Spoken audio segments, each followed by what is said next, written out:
So hello everyone, अभी हम start करेंगे डीएनए रेप्लिकेशन से। ठीक है, जुगाड़ चाहिए इसलिए सब रेडी है और हमारे पास और भी एक जुगाड़ है जो आपको दिखाई देगा थोड़ी देर में। सो डीएनए रेप्लिकेशन जैसे कि हमने सेल साइकिल में ऑलरेडी स्टडी किया है, डीएनए रेप्लिकेशन इंटरफेस में होता है, राइट। इंटरफेस का कौन सा फेस में होगा? 3 फेसेस होता है, G1, S and G2 face, तो S फेस में होता है। डीएनए रेप्लिकेशन में क्या होता है, नाम ही है रेप्लिकेशन मतलब डुप्लीकेशन। मान लो ये एक डीएनए है तो ये अपने आप को डुप्लीकेट कर लेगा। और अभी हमने देख लिया कि डीएनए जो रेप्लिकेशन होता है वो आपका जो डीएनए डुप्लीकेशन होता है कौन सा एंजाइम्स चाहिएगा उसके बारे में अभी हम डिस्कस करेंगे।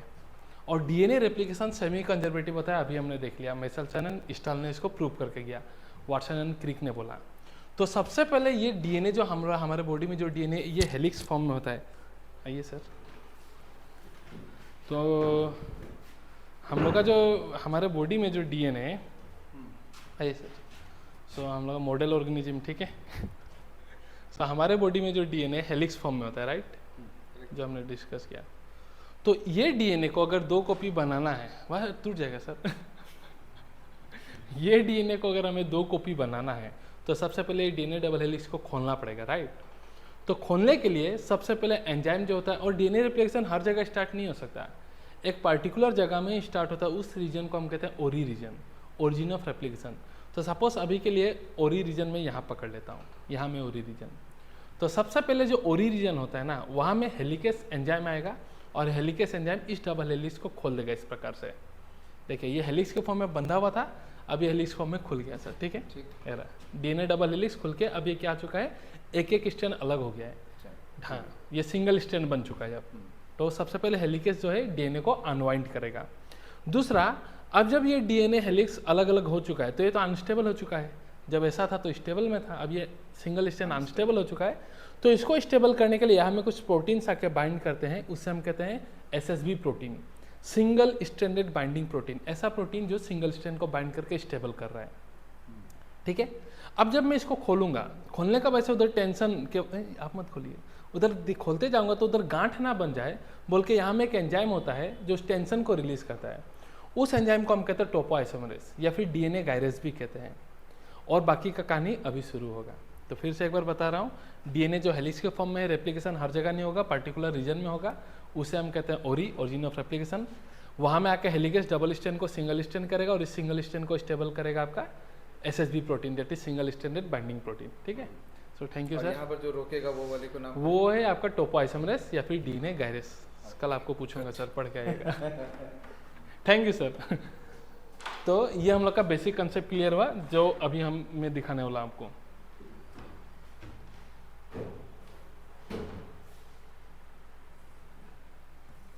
तो डीएनए रेप्लिकेशन के लिए हम लोग का रिक्वायरमेंट क्या है, जो ऑलरेडी बता दिया। सबसे पहले कौन चाहिए मुझे, हेलिकेस चाहिए। हेलिकेस क्या करेगा, डीएनए हेलिक्स को अनवाइंड करेगा, खोलेगा, ठीक है। SSB protein, single stranded binding protein, क्या करेगा आपका, ये बाइंड करेगा सिंगल स्ट्रैंडेड डीएनए को और उसे स्टेबलाइज करेगा। नेक्स्ट टोपोआइसोमरेज, टोपोआइसोमरेज क्या करेगा, रिलीज कर देगा टेंशन। वो जो खुलते जाने के बाद जो गांठ बन रहा था उस गांठ को रिलीज करेगा, जो टेंशन क्रिएट होता है अनविंडिंग ऑफ हेलिक्स की वजह से, उसको वो रिलीज करेगा टोपोआइसोमरेज। फिर और बढ़ते हैं। सो ये डीएनए डबल स्ट्रैंड था, सपोज यहाँ में है ओरी, हेलिकेस आया, इस डबल स्ट्रैंड को आपका मान लीजिए इस रीजन से खोल दिया, पकड़ लो, ये लो, ये खोल दिया। तो इस डबल स्ट्रैंड को, सिंगल स्ट्रैंड को होल्ड करेगा कौन, SSB protein, single stranded binding protein, okay. कौन सा protein, single stranded binding protein. और ये मान लो डीएनए का स्ट्रैंड 3' to 5' to 3' है, तो ये हमको पता है एंटी पैरेलल पोलैरिटी है, तो ये क्या होगा 3' to 5', ओके। नाउ ध्यान देना, अब हमें पता है डीएनए से डीएनए बनाने के लिए जो एंजाइम होगा उसका नाम है डीएनए पॉलीमरेज, ठीक है। कॉम्प्लीमेंट्री बेस पेयर करके बनाता है, कॉम्प्लीमेंट्री बेस पेयर करके। सपोज एज पर एग्जांपल अगर यहाँ में टी है तो जो नया ए है तो नया डीएनए बनेगा वहाँ होगा टी। सपोज यहाँ जी है तो जो नया डीएनए होगा वहाँ बनेगा सी, कॉम्प्लीमेंट्री बेस पेयर करके डीएनए कॉपी होगा। और ये जो डीएनए बनाएगा डीएनए को रीड करके, ये कौन सा एंजाइम बनेगा, तो डीएनए डिपेंडेंट डीएनए पॉलीमरेज। खुद से तो टी नहीं लगाया, खुद से तो सी नहीं लगाया, डीएनए को रीड करके लगाया, तो इसलिए इस एंजाइम का नाम है डीएनए डिपेंडेंट डीएनए पॉलीमरेज। इसका नाम है डीएनए डिपेंडेंट डीएनए पॉलीमरेज, ठीक है, जो डीएनए को कॉपी करके बनाएगा। तो वही एंजाइम का नाम देकर रखा हुआ है डीएनए डिपेंडेंट डीएनए पॉलीमरेज। ये क्या करेगा, न्यूक्लियोटाइड को ऐड करेगा एट 3' डेज ऑलवेज। ठीक है, तो इसके लिए स्ट्रक्चरली फिर से चलते हैं। तो ये पकड़ लीजिए आपका है राइबोस शुगर, पकड़ लो यहाँ एडिनाइन है, सपोज ये फॉस्फेट, तो 1' कार्बन 2', 3', 4' एंड ये 5' कार्बन में लगा हुआ है। ठीक है, 3' OH है। और एक न्यूक्लियोटाइड पकड़ते हैं, ये पकड़ लो T है, ये फॉस्फेट, ये OH। तो ये न्यूक्लियोटाइड पहले देखो DNA dependent DNA polymerase nucleotide add करेगा। अब न्यूक्लियोटाइड ऐड करने के लिए ये न्यूक्लियोटाइड इस वाले न्यूक्लियोटाइड ये 1 वाला न्यूक्लियोटाइड का 3' OH में जाके ना एस्टर बॉन्ड बनाएगा, तभी तो हम इसे कह रहे हैं फॉस्फोडाइस्टर बॉन्ड से जुड़ा हुआ है। तो ये जो फॉस्फोडाइस्टर बॉन्ड से जुड़ा हुआ है, तो डीएनए डिपेंडेंट डीएनए पॉलीमरेज जब डीएनए को रेप्लिकेट करेगा तो वो नया न्यूक्लियोटाइड तभी लगाएगा जब उसके पास 3' OH मिलेगा, और ये 3' OH किसका होगा, न्यूक्लियोटाइड का होगा। और जब ये डीएनए जब सेपरेट हो गया, ये लो ये डीएनए जब सेपरेट हो गया, यहाँ मान लो ए है सपोज, तो यहाँ टी आने के लिए यहाँ कोई तो पहले से, जैसे मान लो ये 3' to 5' है, तो यहाँ में कोई तो 3' होना पड़ेगा 3' OH, बट यहाँ तो 3' OH नहीं है, तो वो 3' OH जो होता है वो प्रोवाइड करेगा आपका helicase enzyme, sorry primase enzyme. 5' to 3', तो इधर से बनेगा 5' to 3', और ये हो गया आपका 3' to 5', तो यहाँ में आपका 5 to 3 नहीं बन सकता, तो देखते हैं, रुकिए ध्यान देना, ये डीएनए का डबल स्ट्रैंड। ठीक है, अब डीएनए पॉलीमरेज न्यूक्लियोटाइड को ऐड करने के लिए उसको 3' OH चाहिए, वो नहीं है यहाँ में, वो यहाँ पर नहीं है, तो इसलिए डीएनए रेप्लिकेशन में एक एंजाइम होता है प्राइमेस, वो बनाता है आरएनए प्राइमर। आरएनए प्राइमर क्या है, 15 to 20 ओलिगो न्यूक्लियोटाइड है, न्यूक्लियोटाइड ही है, ओलिगो हम कहते हैं, जैसे ग्लूकोज का शुगर का 2 से 10 यूनिट होने से ओलिगोसैकेराइड कहते हैं ना, इसलिए ओलिगो वर्ड यहाँ यूज कर दे रहे हम। ठीक है, तो 15 से 20 न्यूक्लियोटाइड का ये आरएनए सीक्वेंस है जो प्राइमेस एंजाइम बनाता है। इससे क्या फायदा होता है, हमको 3' OH मिल जाता है। अब डीएनए पॉलीमरेज आएगा, इसका कॉम्प्लीमेंट्री यहाँ में जो भी है यहाँ जोड़ते जाएगा, क्योंकि उसको 3' अब मिलते जाएगा, देखो इस प्रकार से, और वो कंटिन्यूसली बनाते जाएगा।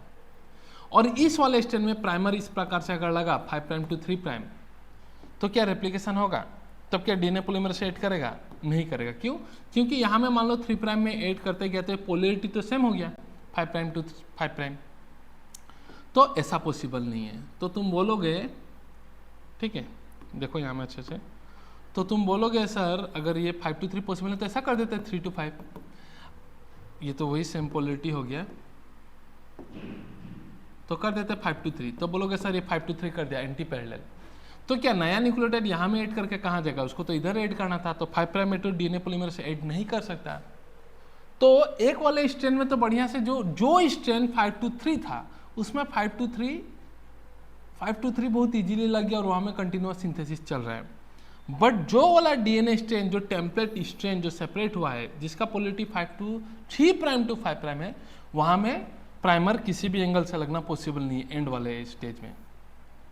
तो इनके केस में जहाँ तक हेलिकेस ने खोल कर रखा है प्राइमर वहाँ लगेगा 5' to 3', और ये कंटिन्यूसली अब यहाँ से बनते चलेगा।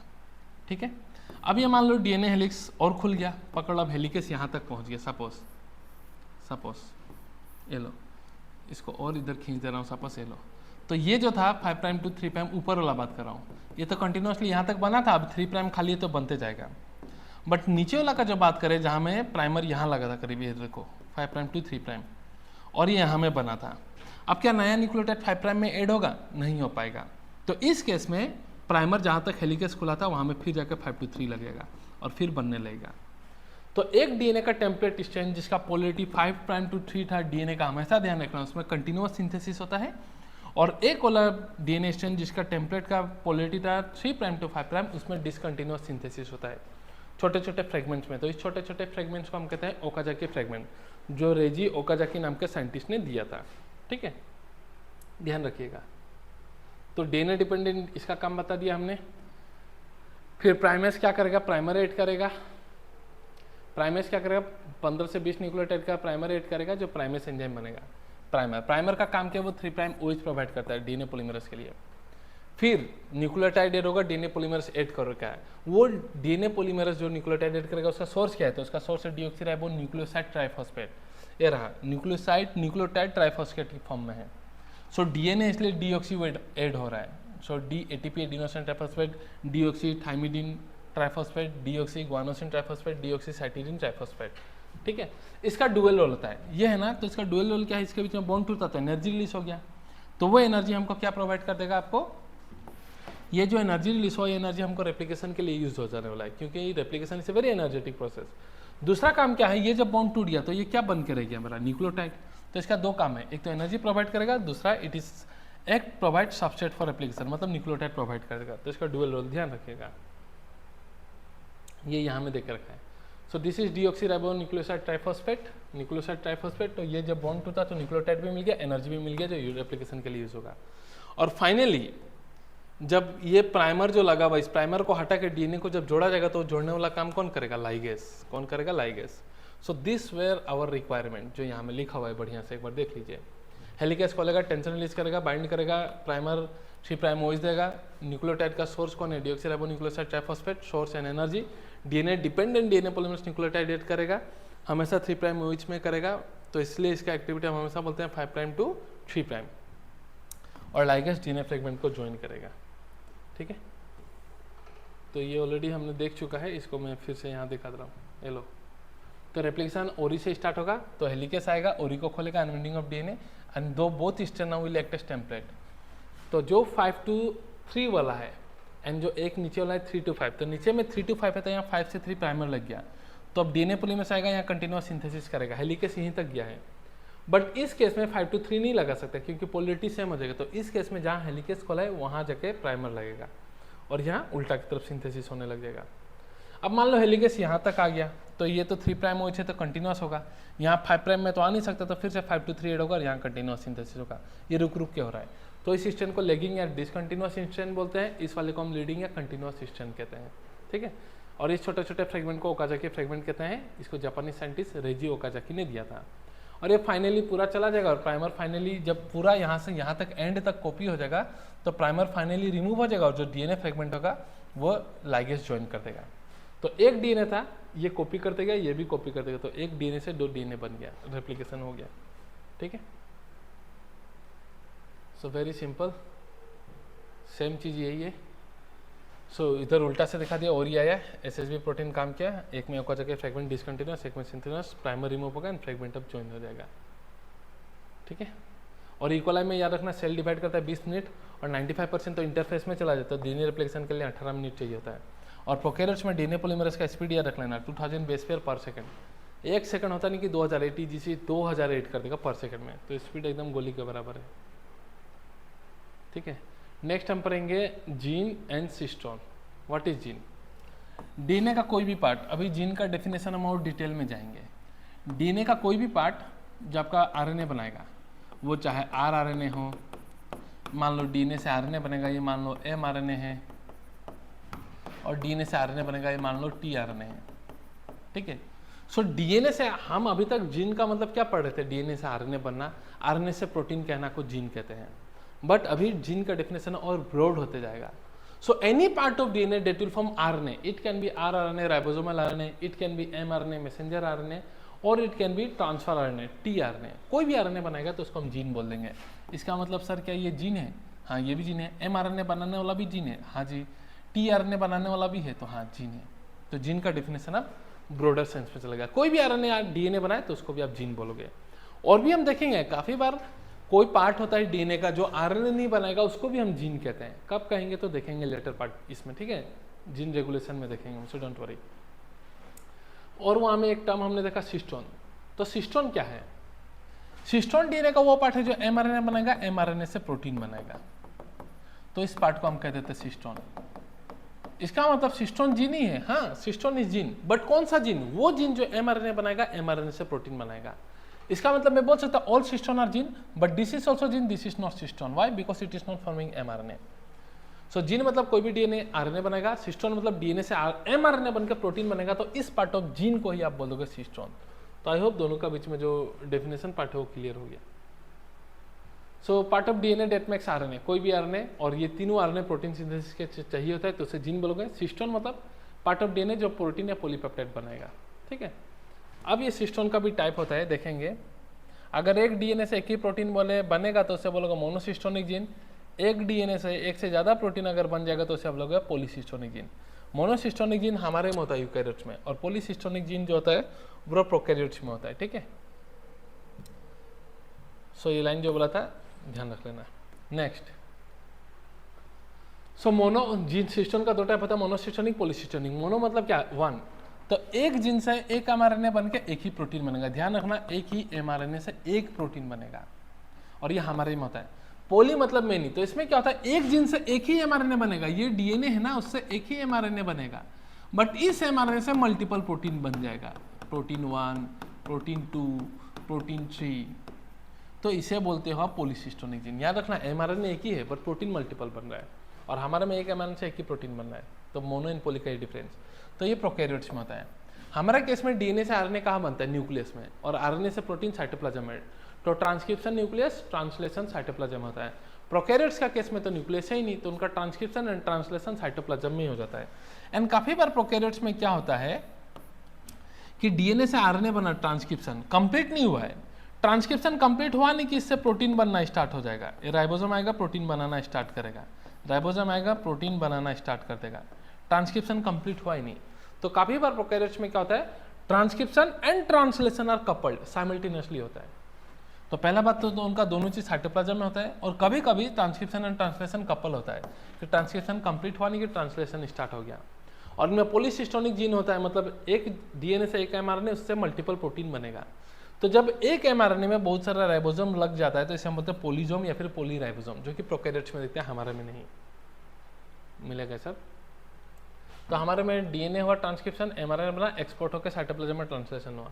उनमें क्या होगा, ट्रांसक्रिप्शन ट्रांसलेशन कपल हो जाता है कभी कभी, और जब more than one ribosome single mRNA के साथ अटैच रहता है तो उस सिनेरियो को पॉलीजोम या फिर पॉलीराइबोसोम कहते हैं। ठीक है, तो ये ध्यान रखिएगा, प्रोकैरियोट्स में होता है।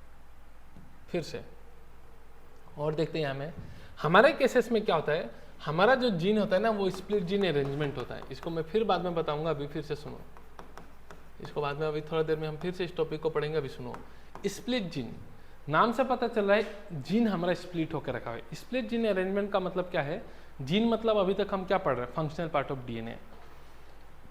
ठीक है, जीन मतलब अभी तक हम क्या पढ़ रहे हैं, फंक्शनल पार्ट ऑफ डीएनए। काफी बार क्या होता है, हम लोग का जो डीएनए होता है उसमें फंक्शनल पार्ट के साथ हमारे केस में नॉन फंक्शनल पार्ट भी होता है। फिर से मैं बोल रहा हूँ, ये डीएनए है, सपोज ये जीन है, डीएनए नहीं पकड़ो, यहाँ से यहाँ तक मैं जीन बोल रहा हूँ, तो इसका मतलब हम क्या पकड़ते हैं, जीन मतलब क्या, फंक्शनल पार्ट। बट काफी बार क्या होता है, ये जीन में भी फंक्शनल पार्ट के अलावा भी, ये देखो पिंक कलर का बीच में नॉन फंक्शनल पार्ट है, तो ये नॉन फंक्शनल पार्ट को हम बोल देते हैं इंट्रॉन, और ये जो येलो कलर का ये फंक्शनल पार्ट है, तो इस फंक्शनल पार्ट को हम बोल देते हैं एक्सोन्स। ध्यान रखना।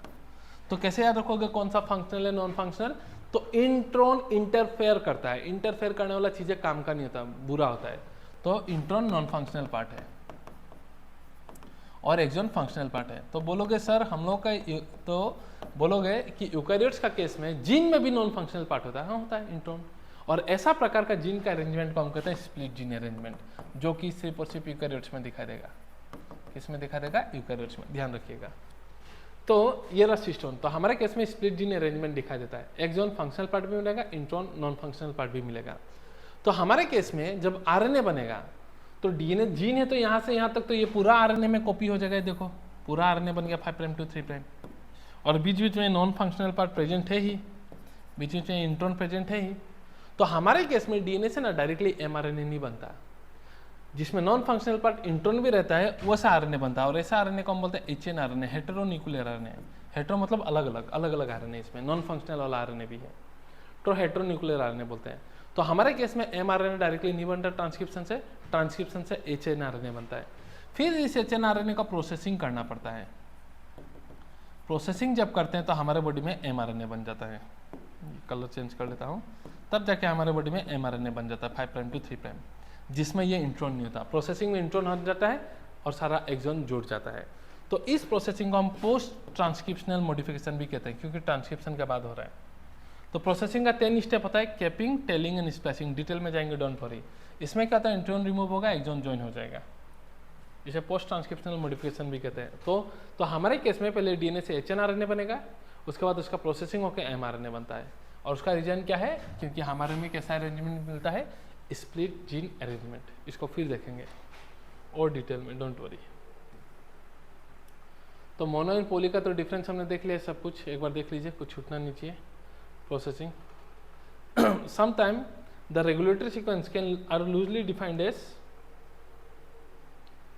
sometimes the regulatory sequence are loosely defined as regulatory gene do not code for any RNA और प्रोटीन। इसको थोड़ा जीन एक्सप्रेशन में पढ़ेंगे, ये लाइन आप ध्यान रखिएगा। कभी कभी कुछ ऐसा डीएनए का सीक्वेंस होता है जो आरएनए और प्रोटीन के लिए कोड नहीं करता बट रेगुलेशन में हेल्प करता है, तो उस सीक्वेंस को भी हम जीन कहेंगे। क्या जीन बोलोगे? Regulatory gene. ये लेकोप्रेन में क्लियर होगा, डोंट वरी। सो नेक्स्ट अभी हम देखेंगे ट्रांसक्रिप्शन। What is transcription? अभी बार बार बोल रहा हूँ, ट्रांसक्रिप्शन मतलब क्या है? डीएनए से क्या बनना। ट्रांसक्रिप्शन मतलब होता है डीएनए से क्या बनना? आरएनए बनना, उसे हम बोलते हैं ट्रांसक्रिप्शन। डीएनए से क्या बनना? आरएनए, चाहे वो एमआरएनए हो, आरएनए हो, टीआरएनए हो। अब डीएनए कितना स्ट्रैंड होता है? Double strand. आरएनए कितना स्ट्रैंड है? Single strand. तो इसका मतलब डीएनए से आरएनए कॉपी होते समय डीएनए का एक ही स्ट्रैंड कॉपी होता है, तो सिर्फ एक ही स्ट्रैंड डीएनए का कॉपी होता है। और जो वाला स्ट्रैंड डीएनए का कॉपी होता है उसे हम कहते हैं टेम्पलेट स्ट्रैंड। डीएनए का जो स्ट्रैंड कॉपी नहीं होता उसे हम कहते हैं non template strand. And in case of DNA replication दोनों टेम्पलेट की तरह एक्ट करता है, क्योंकि डीएनए रेप्लिकेशन में तो दोनों को ही कॉपी होना है। ये सब बातें आप ध्यान रखिएगा। सो ओके, अभी देखते हैं यहाँ में ये जो बातें समझा के रखा है उसको बता रहा हूँ मैं। देखो, सब पकड़ लो, ये डीएनए 5 प्राइम टू 3 प्राइम, दूसरा आपका 3 प्राइम टू 5 प्राइम। अब बताओ इसमें से कौन सा डीएनए कॉपी होगा?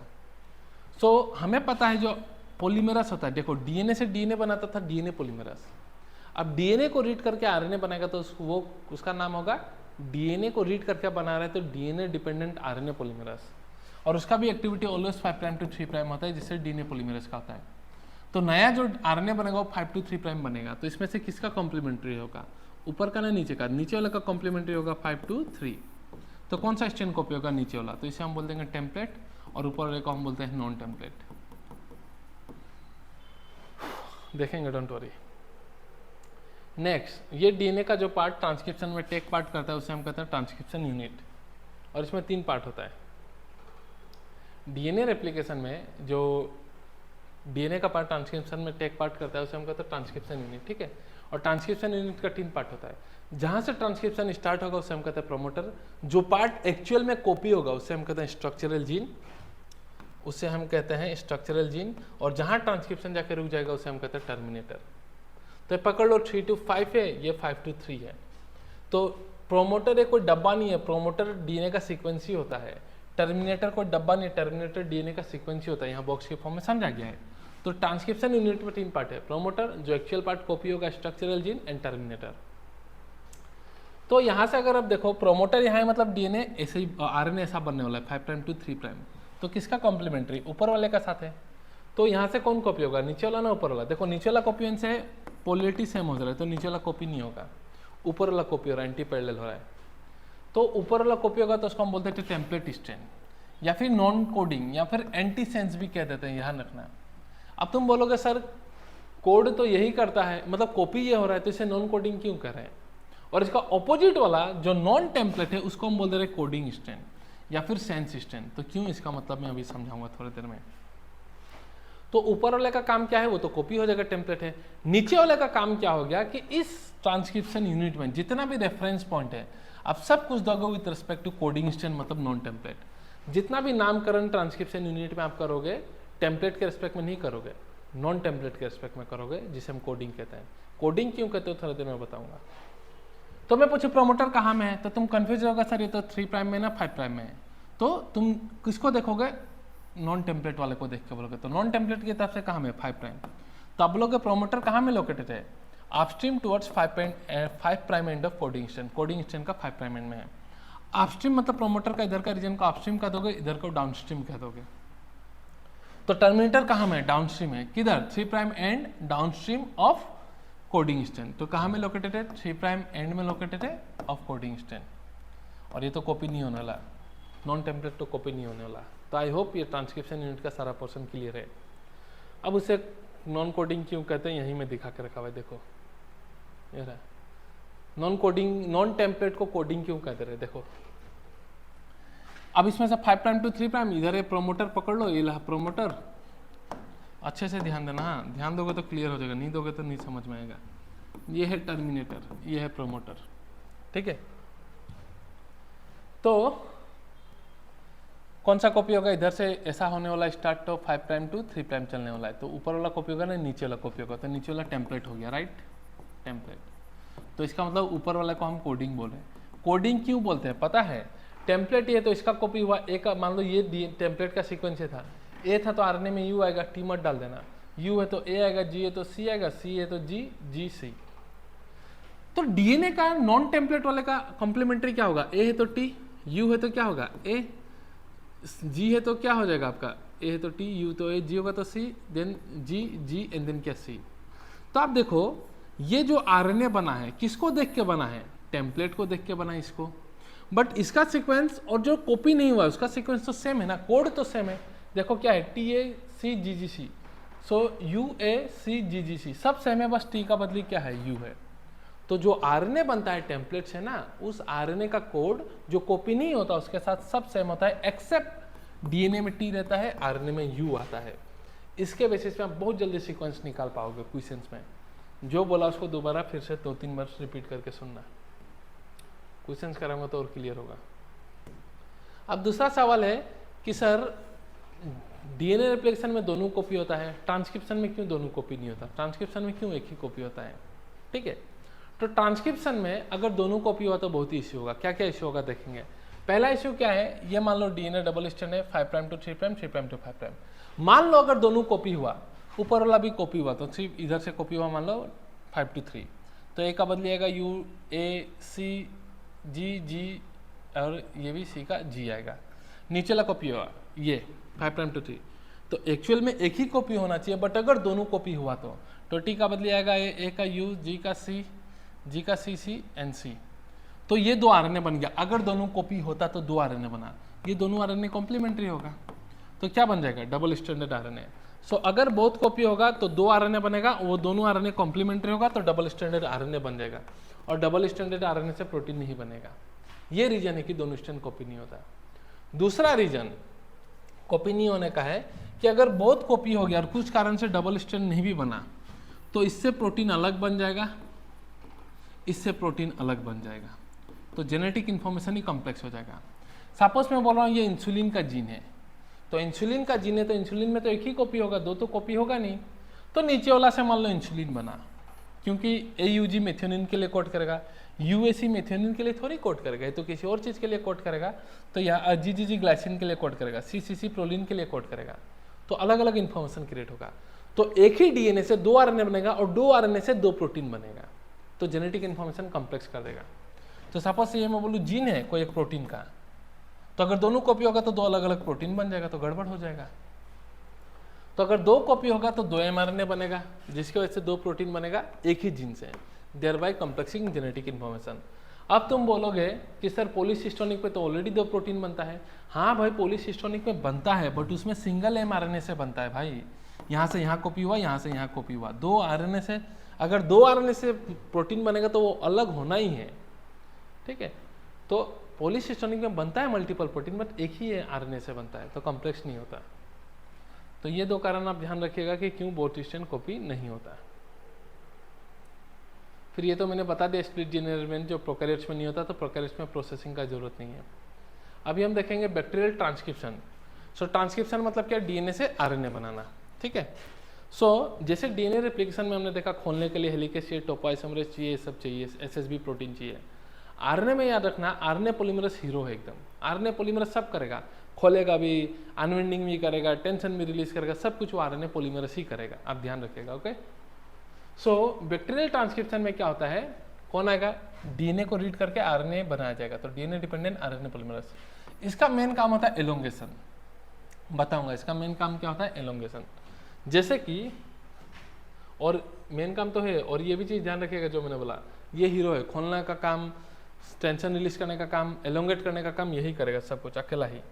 हेलिकेस फेलिकेस नहीं चाहिए, बता रहा हूँ लोग को, फिगर से दिखा दूंगा तो और क्लियर हो जाएगा। कहाँ गया बे, एनसीटी वाला फिगर 8 नहीं, चलो कोई नहीं, यहाँ देखो। तो मान लो आरएनए पॉलीमरेज है ना, ये जो आरएनए पॉलीमरेज, इसका काम है आरएनए पॉलीमरेज का कि एक बार मेरे को बस आप डीएनए दिखा दो, मेरे को डीएनए का पास बस ले चलो, मैं वहां से एक स्ट्रैंड कॉपी करके आरएनए बना दूंगा। आरएनए पॉलीमरेज का बस यही काम है कि एक बार मेरे को डीएनए दिखा दो, जीन दिखा दो, मैं जाऊंगा और वहां जो पार्ट को कॉपी करना है कॉपी करके काम खत्म कर दूंगा। और इसको नहीं पता कहाँ है वो डीएनए का पार्ट, इसको वो नहीं पता, बस इसको पता है कि मिल गया तो मैं कॉपी कर लूंगा, एलोंगेट कर लूंगा। तो इसका मेन काम है बस एलोंगेट करना। तो भाई इसको लेके जाएगा कौन वहाँ स्टार्ट करवाने के लिए? तो स्टार्ट करने के लिए एस मतलब सिग्मा फैक्टर लेके जाएगा प्रोमोटर के पास। चलो वहाँ से तुमको ट्रांसक्रिप्शन करना शुरू करना है। तो ट्रांसक्रिप्शन 3 स्टेप में होता है, इनिशिएशन, फिर कॉपी। इनिशिएशन मतलब प्रोमोटर के पास पहचान करवा देगा, उसका दो कॉपी करने लग जाएगा तो उसको एलोंगेशन बोलोगे। और जब जीन खत्म हो जाएगा तो टर्मिनेट होना है, तो लास्ट स्टेज को बोलते हो टर्मिनेशन। तो आरएनए पॉलीमरेज का तो काम बस एलोंगेशन है। तो स्टार्ट करवाने के लिए कौन सा फैक्टर चाहिए? Sigma factor. ठीक है, रिकॉग्नाइज कर लेगा प्रोमोटर को एलोंगेशन में, और तब उसके बाद सिग्मा फैक्टर रिलीज हो जाएगा। ये देखो प्रोमोटर रीजन में आरएनए पॉलीमरेज को सिग्मा फैक्टर ला दिया, इनिशिएशन करवा दिया, फिर सिग्मा फैक्टर देखो निकल गया। अब आरएनए पॉलीमरेज कॉपी करते जा रहा है, पॉलीमराइज करते जा रहा है, ठीक है, आरएनए बनाते जा रहा है डीएनए से। अब जैसे टर्मिनेटर के पास पहुंच जाएगा, यहाँ है टर्मिनेटर, तो हमें रोकने के लिए रो फैक्टर आ जाएगा, आर से रो रोकेगा तो टर्मिनेशन करवा देगा। वो क्या करेगा? आरएनए पॉलीमरेज को बोलेगा हटो हटो, हो गया, टर्मिनेट करो, आपका आरएनए बन चुका है रहा, और रिलीज करवा देगा। तो 3 स्टेप में होता है। तो इसका मेन काम क्या है? बस एलोंगेशन ही तो है आरएनए पॉलीमरेज का काम। स्टार्ट करवाएगा सिग्मा, रुकवाएगा रो फैक्टर, ठीक है। ये हमने पढ़ा है प्रोकैरियोट्स में। और याद रखना प्रोकैरियोट्स में एक ही टाइप का आरएनए पॉलीमरेज है जो एमआरएनए, आरएनए, टीआरएनए सब बना देगा प्रोकैरियोट्स में, single type of RNA polymerase. और जैसे कि बोला, इनमें आरएनए पॉलीमरेज जो होता है मेन एंजाइम जो है उसका मेन काम है एलोंगेशन। नो हेलिकेज प्राइमर, सब कुछ नहीं चाहिए, सब ये खुद कर लेगा। तो ये किताब का ही फिगर था, आपको देख लेना है बस, ठीक है। इनिशिएशन ये सब कर लेगा, ओके। और यूकैरियोट्स में क्या होता है? ये तो प्रोकैरियोट्स का हो गया। यूकैरियोट्स का भी ट्रांसक्रिप्शन सेम है, इनिशिएशन है, एलोंगेशन है, टर्मिनेशन है। बट यूकैरियोट्स का केस में क्या होता है आपका? 2 एडिशनल कॉम्प्लेक्सिटीज है, याद रखिएगा 2 एडिशनल कॉम्प्लेक्सिटीज। एक तो था split gene arrangement, exon intron का कहानी। दूसरा हमारे में क्या होता है? अलग अलग आरएनए के लिए अलग अलग आरएनए पॉलीमरेज है, एकदम याद रखिएगा, ध्यान रखिएगा। तो हमारे में आरएमटी याद रखिएगा, आरएमटी 1 2 3। तो आरएनए के लिए हमारे में आरएनए पॉलीमरेज 1, एमआरएनए के लिए आरएनए पॉलीमरेज 2, एंड टीआरएनए के लिए है आरएनए पॉलीमरेज 3। आरआरएनए का भी और सब टाइप्स बहुत है, तो इसका 888 का कहानी याद रखना, 5.8s, 18s rRNA and 28s rRNA. RNA polymerase 2 हमारे में एमआरएनए डायरेक्टली नहीं बनता, हमारे में स्प्लिट जीन है तो एचएनआरएनए बनता है। तो एचएनआरएनए होगा, उसका प्रोसेसिंग होकर एमआरएनए बनेगा। तो hnRNA is precursor of mRNA, hnRNA होगा तो ही हमारे बॉडी में एमआरएनए बनेगा।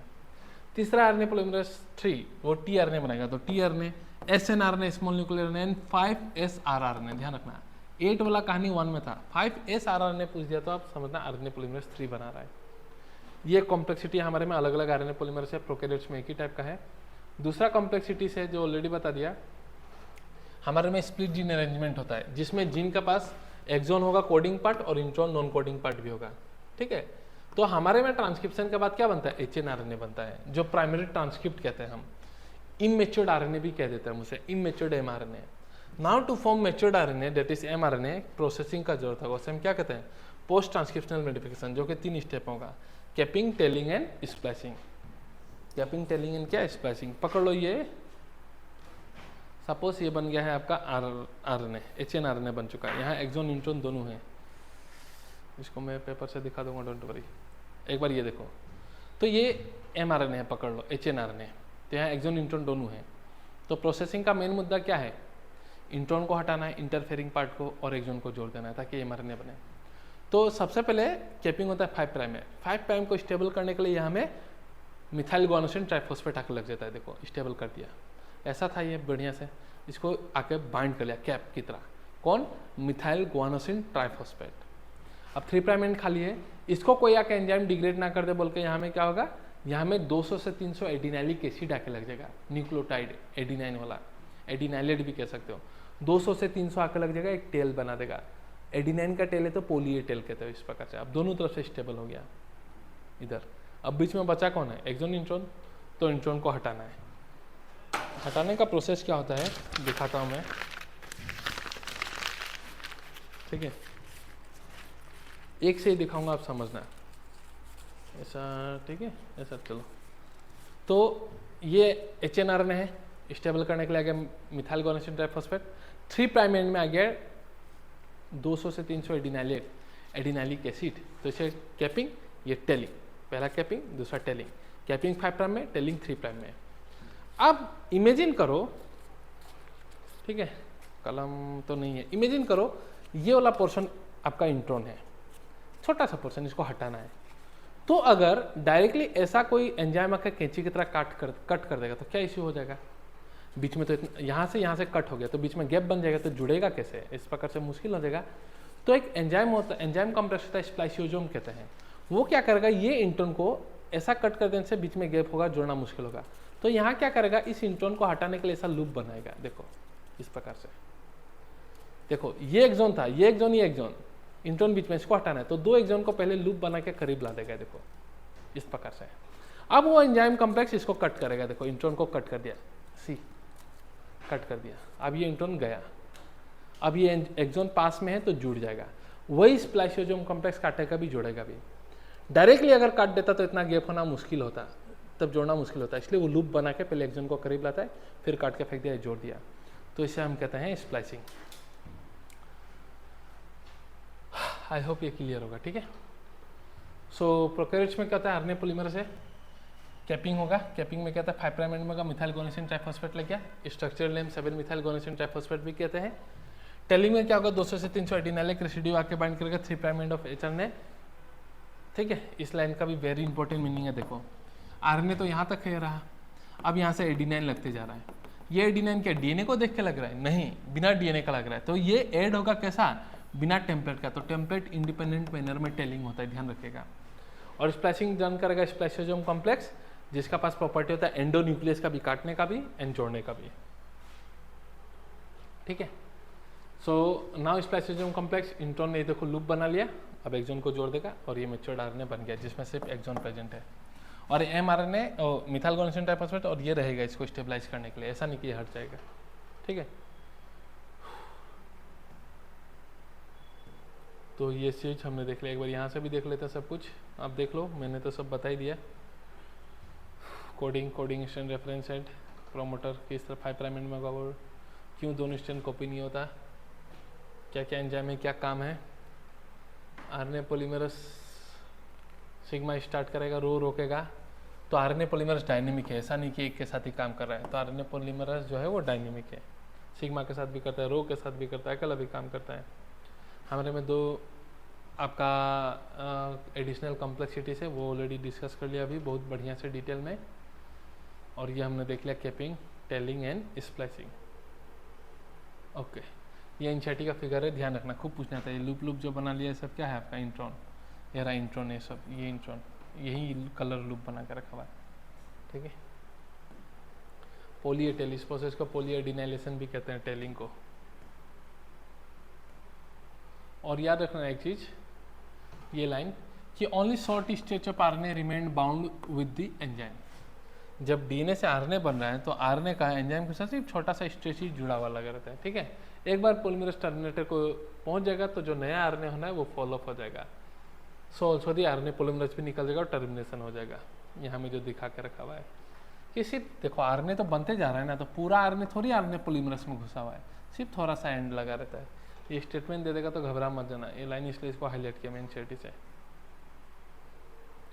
ठीक है। अरे बाप रे, खत्म होने का नाम ही नहीं लेता। ये डीएनए का रेप्लिकेशन फॉक्स पढ़ोगे एमबीबीएस में माथा उड़ेगा तुम्हारा, ठीक है। PCNA, RFC, theta part, lagging, leading, मज़ा आता है सब पढ़ के। पढ़ोगे मेडिकल एमबीबीएस में जब जाके पढ़ोगे, ठीक है, कैसे काम करता है। यहाँ तो मैं बहुत ही बेसिक पढ़ा रहा हूँ, वहाँ में जाकर आप पढ़ोगे। So DNA replication by directional होता है, ठीक है। हेलिकेस आके खोलेगा, इधर भी खोलेगा, इधर भी खोलेगा, अब रेप्लिकेशन दोनों स्टार्ट होने लग जाएगा, तो बाई डायरेक्शनल हम कहते हैं। ट्रांसक्रिप्शन सब कुछ देख लिया हमने, ट्रांसक्रिप्शन तो देख ही लिया भाई, प्रोमोटर है, टर्मिनेटर है, सब कुछ देख लिया। इसमें क्या देखना है, और 3 स्टेप में होता है। ये रहा इनिशिएशन, एलोंगेशन एंड टर्मिनेशन, ये सब देख लिया है।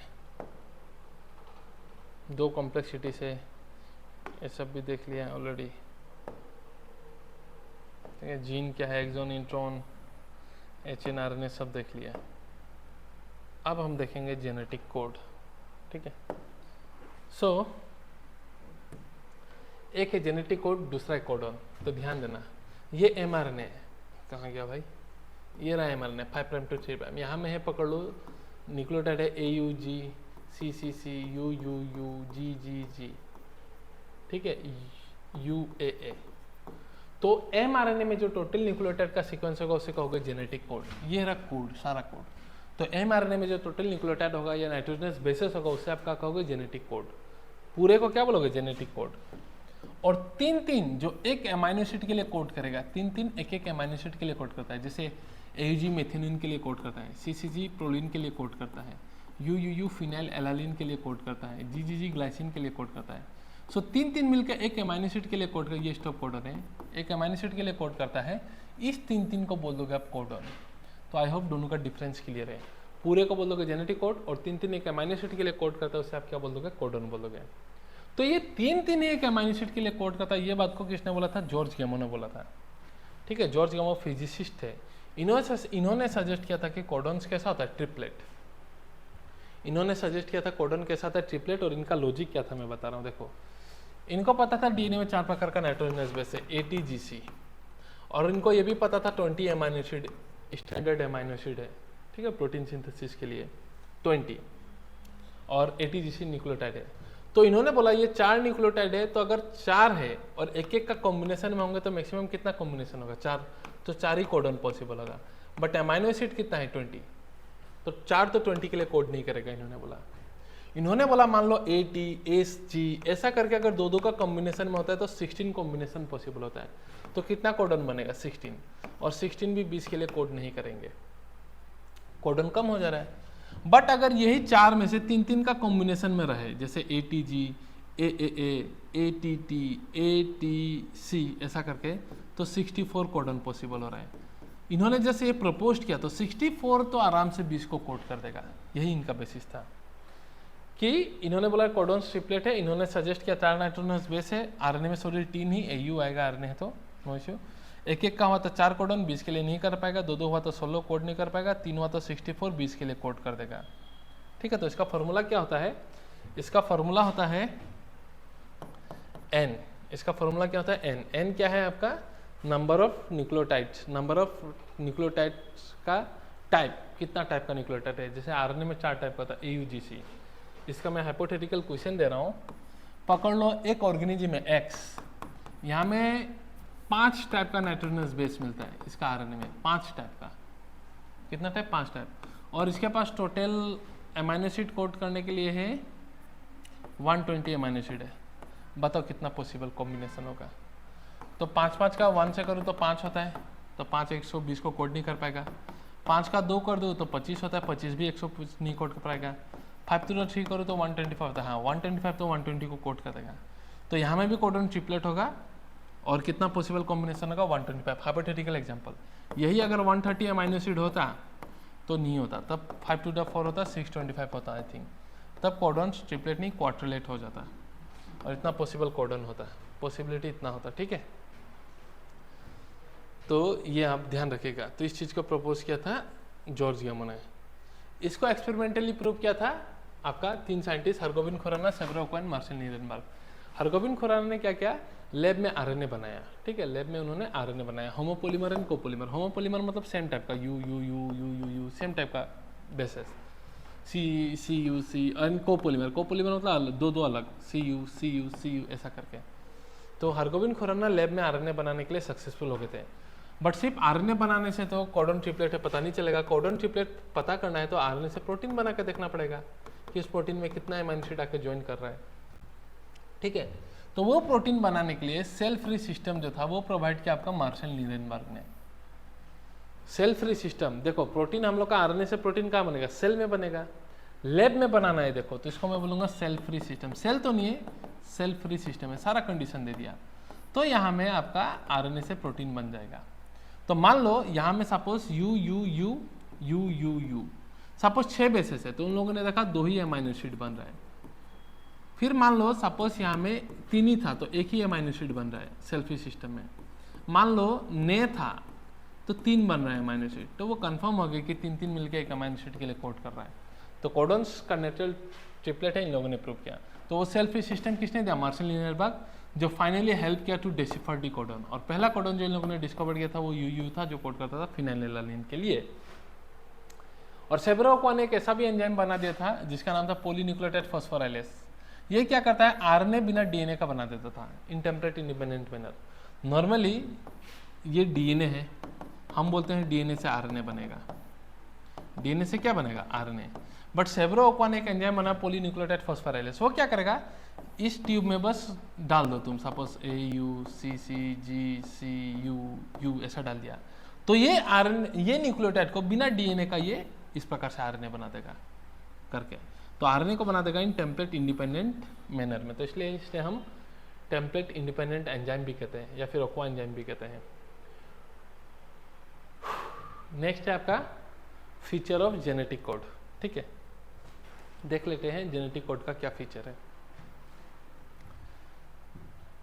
तो जेनेटिक कोड अभी हमने देखा, यहाँ में भी देखा। जेनेटिक कोड के साथ है ट्रिपलेट होता है। कितना कोडन है? 64 कोडन है। 64 कोडन से ना आप ध्यान रखिएगा, 61 कोडन कोड करेगा एमाइनो एसिड के लिए, 61 कोडन कोड करता है एमाइनो एसिड के लिए, और 3 कोडन होता है जो कोड करता है स्टॉप कोडन के लिए, जो किसी भी एमाइनो एसिड के लिए कोड नहीं करता। 3 कोडन, उस 3 को हम कहते हैं स्टॉप कोडन। उसमें है UAA, UAG एंड UGA। आप ऐसा भी याद रख सकते हो, उल्लू आया या उल्लू आया गया, उल्लू गया आया। ये 3 स्टॉप कोडन, आप ध्यान रखिएगा। तो कोडन ट्रिपलेट है and 1 codon codes for only 1 amino acid. इसे हम स्पेसिफिक या अनएम्बिगुअस नेचर भी कहते हैं। एक अमाइनो एसिड एक ही के लिए कोड करेगा, जैसे कि CCC हमेशा प्रोलीन के लिए करेगा, UU फिनाइलएलानिन, ये सब याद रखना। GGG glycine, AA lysine, AUG methionine, UGG tryptophan, GAG glutamic acid, GUG valine, GUUV valine. एक अमाइनो एसिड एक ही के लिए कोड करेगा, तो इसे हम स्पेसिफिक नेचर ऑफ कोडॉन कहते हैं। कोडॉन्स आर कोमालेस, जैसे कि AUGCC UUU है तो आप AUG CCC ऐसा नहीं पढ़ते हो, ठीक है, तो ये कोमालेस होता है। Codons are universal, codon universal होता है। अगर सपोज UUU एक बैक्टीरिया में फिनाइलएलानिन के लिए कोड कर रहा है, तो एक काऊ में भी फिनाइलएलानिन के लिए कोड करेगा, मेरे में भी फिनाइलएलानिन के लिए ही कोड करेगा। एक्सेप्शन है माइटोकॉन्ड्रिया और प्रोटोजोन्स का कोडॉन्स में, यहाँ में कुछ एक्सेप्शंस मिलेगा। टोटल 64 कोडोन है, जिसमें से 61 कोड करेगा अमाइनो एसिड के लिए और 3 कोड नहीं करेगा किसी भी अमाइनो एसिड के लिए। इसे कहते हैं स्टॉप कोडोन, ये 3। अब इस पे आते हैं। सम कोडोन्स और डीजेनरेसिव प्रॉपर्टी। डीजेनरेसिव प्रॉपर्टी का मतलब क्या है? हमें पता है कोडोन्स स्पेसिफिक होता है, बट कोई कोई कोडोन मोर देन 1 कोडोन से कोड होता है, जैसे कि C अभी हमने देखा GUG, okay, glutamic valine, GUG valine के लिए कोड करता है, GUG वेलाइन के लिए कोड करता है। तो हमें पता है एक अमाइनो एसिड स्पेसिफिक है, GUU भी वेलाइन के लिए कोड करता है। तो GUU किसी के लिए कोड नहीं करेगा, वेलाइन। GUG भी स्पेसिफिक है वेलाइन के लिए, बट वेलाइन तो एक से ज्यादा कोडोन से कोड हो गया ना, तो इसी नेचर को हम बोलते हैं डीजेनरेसिव प्रॉपर्टी कोडोन का। किस each codon is specific for amino acid, but some amino acid are coded by more than 1 codon, और इसका एक्सेप्शन है tryptophan and methionine.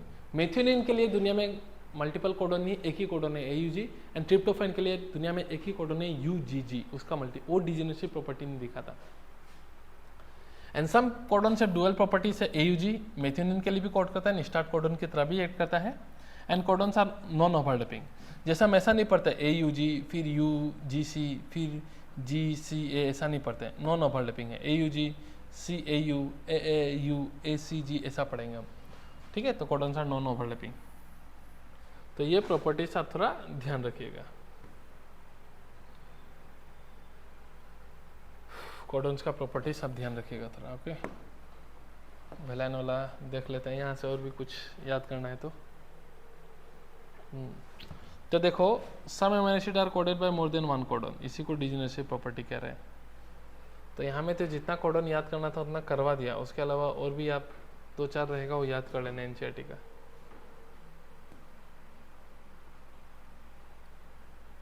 This were the great scientist, ठीक है।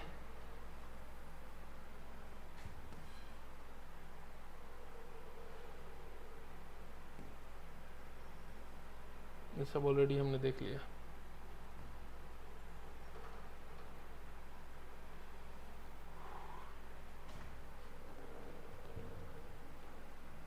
नाउ अभी हम देखेंगे, फीचर तो देख लिया, अभी हम देखेंगे टाइप्स ऑफ आरएनए। ठीक है, आरएनए का भी हम टाइप्स देखेंगे।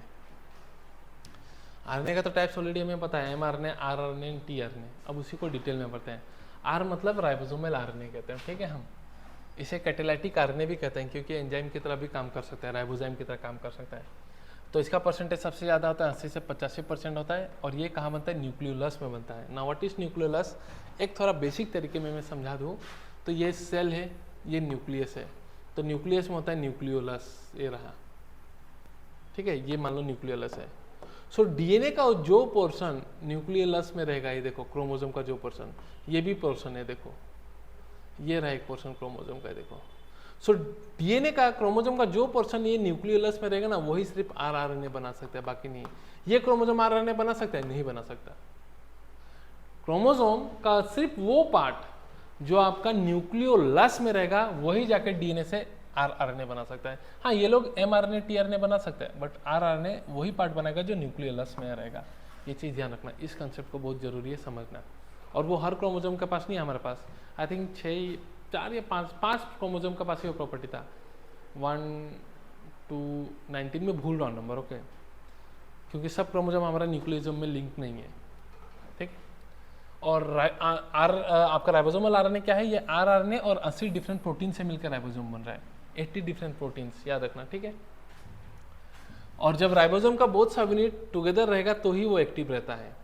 ठीक है, राइबोसोम का 2 यूनिट रहता है। राइबोसोम को हम प्रोटीन फैक्ट्री कहते हैं, बिकॉज प्रोटीन बनने के लिए रिस्पॉन्सिबल होता है। इसका 2 यूनिट रहता है। प्रोकैरियोट्स में जो राइबोसोम का यूनिट है हम उसे कहते हैं 70S, एक्टिव वाला। और यूकैरियोट्स में जो एक्टिव यूनिट है उसे हम कहते हैं 80S, एसिड स्प्रेडबर्ग यूनिट या फिर सेडिमेंटेशन कोफिशिएंट। ठीक है। तो जब ये 2 सब यूनिट का बनाता है, 2 आपका एक साथ रहा तो ही एक्टिव है, अलग अलग रहा तो इनएक्टिव रहता है। तो 70S में एक छोटा कंपोनेंट होता है, उससे आप कहते हो 30H, और बड़ा वाला को कहते हो 50S। तो दोनों एक साथ रहा तो एक्टिव, अलग अलग रहा तो इनएक्टिव। फिर यूकैरियोट्स में 80S है। ठीक है, उसमें से जो छोटा वाला यूनिट है वो 40S होता है, और जो बड़ा वाला यूनिट होता है वो होता है 60S। तो 30S का टाइप क्या है? उसका अंदर में कौन आ जाता है? 16S आरआरएनए प्रोकैरियोट्स का। हमारे में छोटा वाला 40 है तो उसमें आ जाता है 18, इससे थोड़ा ज़्यादा, ऐसे याद रखना। 70S का जो बड़ा वाला पार्ट है 50S, उसमें कौन आ जाता है? 5S rRNA and 23S rRNA. तो हमारे में बड़ा वाला कौन है? 60, तो उसमें भी 5S आरआरएनए सेम।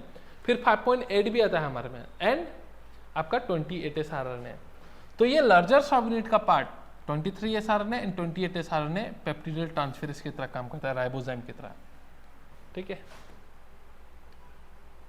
ये मोस्टली यहाँ तक पढ़ लेने से खत्म हो जाता है। यहाँ तक ये एडिशनल डिटेल है, जानना है तो आप जान सकते हो। ना टीआरएनए को ट्रांसफर आरएनए या फिर एडाप्टर मॉलिक्यूल या फिर सोल्यूबल मॉलिक्यूल भी कहता है। सोल्यूबल मॉलिक्यूल इसको क्रिक ने कहा था। ये 10 से 15% होता है। 2D शेप आप इसका याद रखिएगा, डायरेक्ट क्लोवर लीफ शेप होता है। 3D में ही इन्वर्टेड एल की तरह दिखा देता है, और एक्चुअल शेप इसका 3D में ही होता है, इन्वर्टेड एल की तरह ही दिखा देता है। और टीआरएनए स्पेसिफिक होता है। रोल क्या है टीआरएनए का? तो ये कोडोन को रीड करेगा एमआरएनए में, और उसके हिसाब से स्पेसिफिक अमीनो एसिड लेके आएगा। बता रहा हूँ इसको, रुको, डायग्राम है तो बेटर रहेगा, नहीं है तो देखते हैं। टीआरएनए का काम क्या होता है ना, ये पकड़ लो 5 प्राइम to 3 प्राइम, ये पकड़ लो AUG, ये पकड़ लो GGG, ये पकड़ लो CCC। हमें पता है AUG कौन किसके लिए कोड करेगा? मेथियोनिन के लिए कोड करेगा। तो मेथियोनिन लाएगा कौन? टीआरएनए। तो टीआरएनए कैसे लाएगा? तो टीआरएनए यहाँ स्पेसिफिकली कोड को रीड करेगा और मेथियोनिन को लाएगा। तो टीआरएनए का काम क्या है? 2 काम है। एक तो काम है कोडोन को स्पेसिफिकली रीड करेगा एमआरएनए में, और अमीनो एसिड को लेकर आएगा। अब रीड करने के लिए ये जो अमीनो एसिड है, ये जो टीआरएनए है, यहाँ क्यों आके नहीं लगा? क्यों AUG में ही आके लगा? क्यों यहाँ आके GGG में नहीं लगा? उसका कारण ये है कि टीआरएनए का पास ना इस तरफ नीचे में होता है एंटीकोडोन लूप। ये तो इसे हम क्या बोल रहे हैं? कोडोन। तो कोडोन को रीड करने वाला उसका पास कोड रहता है, उसे हम कहते हैं एंटीकोडोन। तो इनका पास होता है एंटीकोडोन लूप, तो इसका कॉम्प्लीमेंट्री वहाँ प्रेजेंट रहता है। तो AUG, तो यहाँ में क्या होगा? UAC। ये देखो, तो मैं पूछूं what is the codon for methionine, तो आप बोलोगे AUG। What is the anti codon for methionine, anti codon मतलब जो tRNA में एंटी कोडन है, तो इसका उल्टा होगा, A का बदले क्या होगा U, फिर U का बदले क्या होगा A, NG का बदले क्या होगा C। तो ये आपको पूछ सकता है, जैसे कि सपोज ग्लाइसिन का कोड क्या है, कोडन क्या है GGG, एंटी कोडन क्या होगा तो CCC tRNA में, ठीक है, वही देख के रखा था कि इसका काम क्या होता है, ये रीड करता है mRNA में कोडन को और स्पेसिफिक अमाइनो एसिड लेके आता है। और कोई भी tRNA नहीं होता स्टॉप कोडन के लिए, जैसे UA, UAG एंड UG है, इसलिए वहाँ ट्रांसक्रिप्शन टर्मिनेट हो जाता है क्योंकि उनके लिए कोई भी कोडन नहीं है। और ये थोड़ा देख लीजिएगा शेप आपका tRNA का। सो tRNA में जो होता है बनेगा हमेशा, देखो कोई भी RNA हमेशा लीनियर ही बनेगा 5' to 3', फिर उनमें बॉन्डिंग होकर ये शेप ले लिया। तो ये tRNA का थोड़ा स्ट्रक्चर देखेगा, इस लूप को हम कहते हैं DHE लूप, डाईहाइड्रोयूरिडीन लूप, ये एंजाइम बाइंडिंग में हेल्प करता है। फिर आपका ये एंटीकोडन लूप है, ये वेरिएबल आर्म होता है, ये T-C लूप है जो राइबोसोम बाइंडिंग में हेल्प करेगा, और ये अमाइनो एसिड एक्सेप्टर आर्म है। याद रख लेना अमाइनो एसिड का एक्सेप्टर आर्म यहाँ से इंपॉर्टेंट कौन है तो O3' रहता है, ठीक है, 3' एंड है अमाइनो एसिड एक्सेप्टर आर्म। और नेक्स्ट है mRNA, mRNA सबसे कम रहता है 1 to 3% रहता है, और mRNA में हमेशा स्टार्ट कोडन होगा और खत्म होगा स्टॉप कोडन में। और स्टार्ट कोडन से पहले लाइन सुनो, स्टार्ट कोडन से पहले स्टॉप कोडन के बाद कुछ ऐसा रीजन होता है जो आपका प्रोटीन नहीं बनाएगा बट बहुत जरूरी है प्रोटीन बनने के लिए, तो उसे हम कहते हैं untranslated region, because this part will translate, the part before start codon and the part after start codon will not translate, इसलिए हम उसे कहते हैं अनट्रांसलेटेड रीजन, ठीक है। सो mRNA, पहला बात तो mRNA is flanked on both side by UTR, untranslated region that are not translated into protein but are required for efficient translation protein, इसलिए efficient for translation प्रोसेस के लिए बहुत जरूरी है, ठीक है। सो ये कुछ RNA है टाइप से, ठीक है, tRNA, ट्रांसफर RNA। तो फ्रांसिस क्रिक ने प्रपोज किया था कि कुछ एडाप्टर मोलिकुल होगा that can read the codon and linked to amino acid. Adapter molecule का मतलब समझ रहे हो, एडाप्टर का काम करेगा, जैसे ये मान लो बोर्ड का स्विच है और ये चार्जर है, तो चार्जर क्या करता है, जैसे कि सपोज इस मोबाइल को हमको चार्ज करना है, ठीक है, इस मोबाइल को हमें यहाँ चार्ज करना है, देखो तो tRNA भी ऐसे ही रहता है। tRNA क्या करता है, जैसे ये यहाँ चार्ज किया और इस चार्जर अगर एडाप्टर है तो इसको मैं चार्जिंग में लगा दूंगा, एडाप्टर में है ना, एडाप्टर में लगा के चार्ज होते रहेगा। उसी प्रकार से tRNA क्या करता है, दो काम करता है ना, ये मान लो tRNA तो एक तरफ से ये mRNA है, तो एक तरफ से mRNA का कोड को रीड करेगा और दूसरी तरफ यहाँ किसको लेकर आएगा, अमाइनो एसिड को। तो ये चीज़ पोस्टुलेट किया था क्रिक ने, ठीक है। तो क्रिक ने पोस्टुलेट किया था कि एडाप्टर मोलिकुल होगा जो एक तरफ कोडन को रीड करेगा, दूसरा तरफ अमाइनो एसिड को लिंक करेगा, और tRNA ही वो एडाप्टर मोलिकुल है, बिकॉज उसका पास एंटीकोडन लूप होता है, जिसका पास बेसिस होता है कॉम्प्लीमेंट्री, किसका कॉम्प्लीमेंट्री, कोडन का। अमाइनो एसिड एक्सेप्टर एंड होता है किस प्राइम में, 3' एंड में, ribosome binding loop, enzyme binding loop होता है, जो कि ऑलरेडी बता दिया, DHE loop, T-C loop. For initiation there is another tRNA called initiator tRNA। Initiation के लिए स्पेसिफिक tRNA रहता है, उसे हम कहते हैं इनिशिएशन tRNA, जो मिथेनिन को लेके आएगा। और कोई भी tRNA नहीं स्टॉप कोडन के लिए, 2D 3D स्ट्रक्चर तो हमने देख लिया ऑलरेडी, ठीक है। हाँ, ये याद रखिएगा आप, ये एनसीईआरटी का फिगर ही ध्यान रखिएगा। आपका सेरिन का कोडन याद रखिएगा AG, AGU एंड ये भी टायरोसिन का भी याद रखिएगा UAC, ये दो कोडन याद रखिएगा एनसीईआरटी का मस्ट, पहले वाले के साथ, ओके।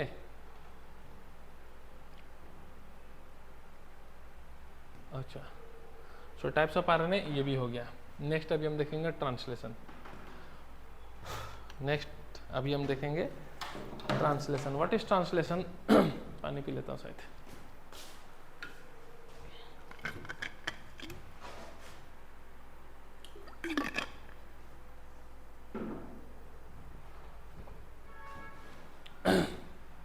ज़्यादा नहीं है, थोड़ा सा ही है, इसको करते हैं।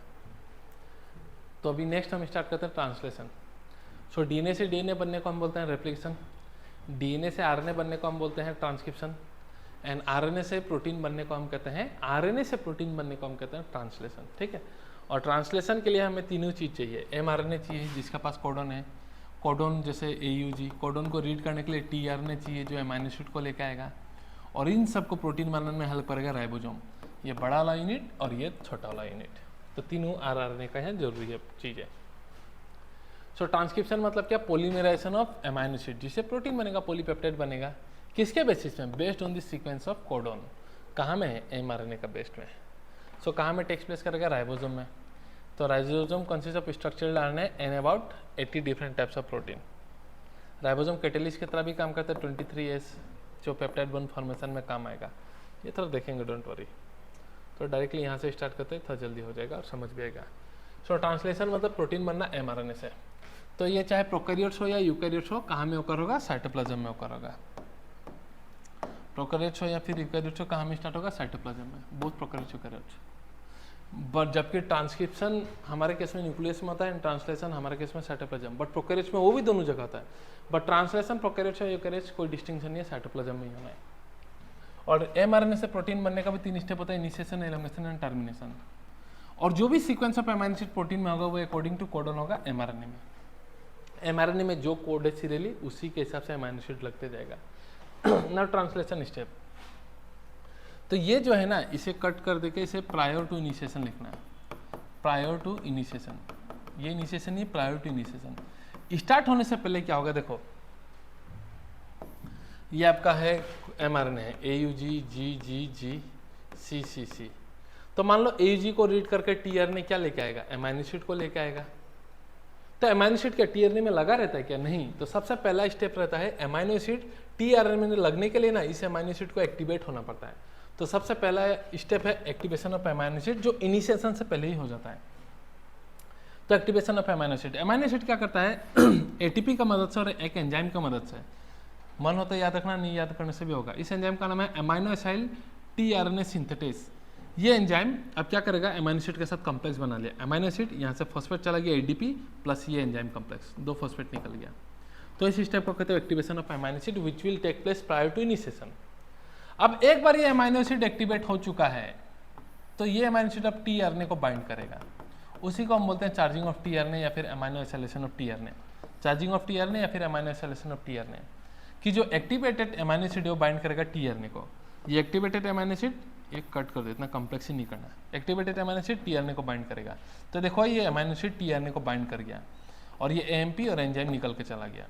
तो अब इसे बोलोगे चार्ज टीआरएनए।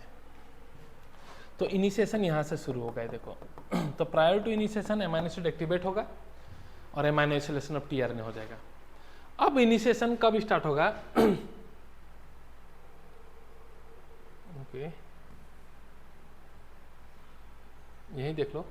तो इनिशिएशन कब स्टार्ट होगा, ये मान लो एमआरएनए। तो इनिशिएशन तब स्टार्ट होगा जब smaller subunit of ribosome आके एनकाउंटर करेगा एमआरएनए को। स्मॉलर राइबोसोम आके जब एनकाउंटर करेगा आपका एमआरएनए को, तब इनिशिएशन स्टार्ट हो जाएगा। बड़ा कर देना एकदम, तब आपका इनिशिएशन स्टार्ट हो जाएगा। तो smaller subunit of ribosome bind to mRNA at start codon. ये देखो अब क्या होगा, चार्ज टीआरएनए बाइंड करेगा स्टार्ट कोडन के। देखो एंटी कोडन की मदद से रीड करके यहाँ में चार्ज टीआरएनए बाइंड करेगा। हमारे केस में आपका मेथियोनिन आके बाइंड करेगा, बट प्रोकैरियोट्स का केस में जो पहला एमाइनो एसिड होगा उसमें फॉर्माइल ग्रुप ऐड होके आता है, तो इसलिए हम उसे बोलते हैं फॉर्माइल मेथियोनिन। तो फॉर्माइल मेथियोनिन को लेके आ गया। अब थर्ड स्टेप है कि लार्जर सब यूनिट आके बाइंड करेगा। तो प्रोकैरियोट्स का हम पढ़ रहे हैं ना, तो 38 है तो 50S। सच डेट यहाँ में 3 साइड बन जाएगा, EPA ई से एग्जिट होगा टीआरएनए यहाँ से, P से यहाँ पेप्टाइड बॉन्ड बनेगा और A से नया एमाइनो एसिड को एक्सेप्ट करेगा, एक्सेप्टर साइड। E से एग्जिट, P से पेप्टाइडल साइड एंड A से क्या है आपका एक्सेप्टर साइड। तो लार्जर सब यूनिट बाइंड करते ही 3 हो जाएगा। तो ये इनिशिएशन कंप्लीट कैसे कंप्लीट होगा, स्मॉलर सब unit, charge tRNA and larger सब यूनिट, सच दैट 3 साइड बना EPA। एलोंगेशन कब स्टार्ट होगा, जब second charge tRNA A side में आएगा। एलोंगेशन कब स्टार्ट होगा, जब second charge tRNA A site में आएगा, when second charge tRNA bind to A site. अब जब 2 चार्ज टीआरएनए पास में आएगा तो उनके बीच में एनर्जेटिकली फेवरेबल हो जाएगा पेप्टाइड बॉन्ड बनना with the help of enzyme peptidyl transferase, जो कि प्रोकैरियोट्स में 23S rRNA और यूकैरियोट्स में है 28S rRNA। तो ये देखो पेप्टाइड बॉन्ड बन जाएगा। अब ये राइबोसोम क्या करेगा, 1 बाय 1 रीड करते जाएगा। जैसे अभी CC में था ना, 1 स्टेप जाएगा, GG में पहुंचेगा। तो ये जब 1 स्टेप पहुंचा तो GG A साइड बन जाएगा। देखो ये जो ऑलरेडी A साइड था ये P बन जाएगा, ये देखो CCC वाला। और AUG जो P में था, एक स्टेप आगे बढ़ गया तो ये E आ जाएगा। तो ई साइड में क्या होगा, ये जो जैसे ही एक स्टेप आगे बढ़ा तो ये इस अमाइनो एसिड को छोड़ देगा। अब देखो प्रोलीन फॉर्माइल मेथियोनिन को लेकर बैठा हुआ है, प्रोलीन फॉर्माइल मेथियोनिन को लेकर बैठा हुआ है। अब एलोंगेशन चलते रहेगा, ए साइड में फिर से ग्लाइसिन आ गया जीजीजी के लिए, अब ये जाके इसके साथ जुड़ेगा और ये टीआरएनए ई से एग्जिट कर जाएगा। अब फिर ये जब एक स्टेप आगे बढ़ेगा तो ये भी टूट जाएगा, तो ग्लाइसिन प्रोलीन मेथियोनिन रहेगा और ये ई साइड से एग्जिट करते जाएगा। ये चलते रहेगा, पेप्टाइड 1 बनेगा 23 आरएनए पेप्टिडाइल ट्रांसफरेज। तो ये स्टेप ट्रांसलोकेशन कैसे से ट्रांसलोकेशन कहते हैं। तो ये स्टेप एमआरएनए में राइबोसोम कोडन को 1 बाय 1 रीड करते जाएगा। कब तक रीड करेगा, जब तक एमआरएनए में स्टॉप कोडन नहीं आ जाता। उल्लू आया आया, उल्लू आया गया, उल्लू गया आया, जब तक स्टॉप कोडन नहीं आता था आपका एमआरएनए में, तब तक ये चलते रहेगा। एक बार स्टॉप कोडन आ जाएगा आपका राइबोसोम का ए साइट में, तो हमें एक फैक्टर आता है, उसे हम कहते हैं रिलीसिंग फैक्टर। जैसे ही ए साइट में स्टॉप कोडन आ गया तो एक फैक्टर आएगा, प्रोटीन फैक्टर, उसे कहते हैं रिलीसिंग फैक्टर। वो बाइंड करेगा ए साइट को और डिसोशिएट कर देगा कॉम्प्लेक्स को। जैसे ही देखो स्टॉप कोडन आ गया ईपी ए साइट में, तो वहाँ में आपका रिलीसिंग फैक्टर आएगा और इसको डिसोशिएट कर देगा, सब अलग हो जाएगा। प्रोटीन अलग हो गया, 2 सब यूनिट अलग हो गया, एमआरएनए अलग हो गया, ठीक है। तो इस प्रकार से बनते रहेगा। ये क्वेश्चन से कर लेना, हो सके तो जेनेटिक्स का क्वेश्चंस में और एडिशनली करा दूंगा।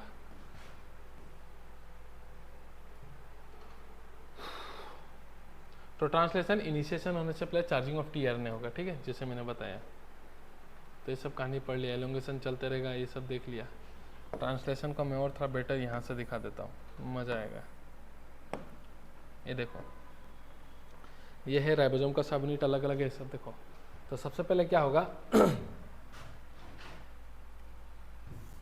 ये तो पहले नहीं है ना, और ठीक ही तो है,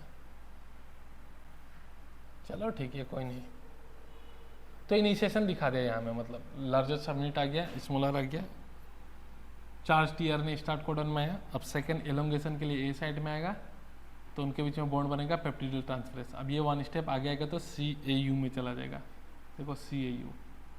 तो ये अब बन जाएगा एग्जिट साइट। इस प्रकार से ये चलते रहेगा। तो 1 बाय 1 रीड करके चलते रहेगा जब तक स्टॉप कोडन नहीं था। जैसे ही स्टॉप कोडन आया तो रिलीसिंग फैक्टर आएगा, सबको अलग कर देगा, सबको डिसोशिएट कर देगा। रिलीसिंग फैक्टर स्टॉप कोडन ने बाइंड किया, क्यों? क्योंकि स्टॉप कोडन के लिए कोई भी टीआरएनए नहीं है और सारा का सारा आपका जो भी कॉम्प्लेक्स है यहाँ में प्रोटीन एंड ऑल दिस सब डिसोशिएट हो जाएगा। ठीक है। सो काफ़ी वीडियो लंबा हो गया है, कंटिन्यू करूँ? लंबा वीडियो कोई देखता नहीं है एक्चुअली, बट पढ़ा दे रहे तुम लोग का रिवीजन में थोड़ा फ़ायदा हो जाए।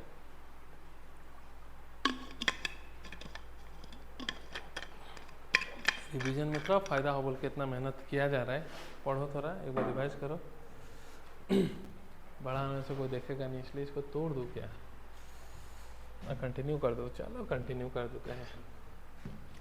क्या ही ना बचा है अभी, लेकोपुरिन बचा है which is very simple. Then आपका ह्यूमन जीनोम प्रोजेक्ट वो तो रटवा दूंगा, डीएनए फिंगरप्रिंटिंग थोड़ा चलो कर ही लेते, नो इश्यू, रोक के लाभ नहीं है। सो नेक्स्ट पढ़ेंगे regulation of gene expression. Gene अपने आप को कैसे एक्सप्रेस करेगा? जीन मतलब पार्ट ऑफ डीएनए। डीएनए से आरएनए बनेगा, आरएनए से प्रोटीन बनेगा, प्रोटीन से एंजाइम बनेगा, एंजाइम सबस्ट्रेट को प्रोडक्ट में कन्वर्ट करेगा और ये प्रोडक्ट रिस्पॉन्सिबल होगा फिनोटाइप के लिए। ये हमने ऑलरेडी पढ़ चुका है, आपका जेनेटिक्स में भी, प्रिंसिपल ऑफ इनहेरिटेंस में भी पढ़ चुका है ये, ठीक है, ऐसा रिस्पॉन्सिबल होता है। तो ये जो जीन अपने आप को एक्सप्रेस कर रहा है, कौन सा लेवल में इसका रेगुलेशन हो सकता है, उसी को यहाँ डिस्कस करेंगे हम। Regulation of gene expression, DNA से आरएनए बनते समय रेगुलेट किया जा सकता है, या आरएनए से प्रोटीन बनते समय रेगुलेट किया जा सकता है ट्रांसलेशन के समय, या फिर आरएनए एमआरएनए जब आपका साइटोप्लाज्म में एक्सपोर्ट हो रहा है तब रेगुलेट किया जा सकता है उस स्टेज में, ठीक है। इसको देखेंगे कौन सा स्टेज में। तो प्रोकैरियोट्स का केस में क्या होता है, आपका डीएनए से डायरेक्टली 3 पार्ट में ही बना देते हैं, स्टार्टिंग का पार्ट को हट कर देते हैं।